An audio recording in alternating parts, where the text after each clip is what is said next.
بسم اللہ الرحمن الرحیم۔ السلام علیکم۔ تعبیر نامہ چینل میں خوش آمدید۔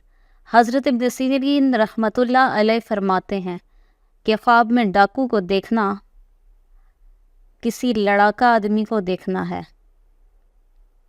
اگر دیکھے کہ ڈاکو اس کا مال لے گئے ہیں، دلیل ہے کہ ایسے ہی کسی آدمی سے اس کی ملاقات ہوگی جو کہ اس کا عزیز ہوگا، اور جس قدر ڈاکو نے مال لیا ہے وہ اس سے اسی قدر فائدہ اٹھائے گا۔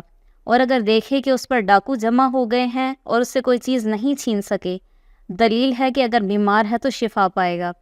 حضرت ابراہیم کرمانی رحمۃ اللہ علیہ فرماتے ہیں اگر دیکھے کہ ڈاکوؤں نے اس سے کچھ لیا ہے، دلیل ہے کہ وہ ڈاکو اس سے جھوٹ بولے گا۔ اور اگر دیکھے کہ راہزن اس کی ٹوپی لے گئے ہیں، دلیل ہے کہ مصیبت میں گرفتار ہو جائے گا۔ حضرت جابر مغربی رحمۃ اللہ علیہ فرماتے ہیں اگر دیکھے کہ اس نے راہزنی کی ہے اور اس کا سامان چھینا ہے، دلیل ہے کہ وہ آدمی اس سے غصے ہوگا۔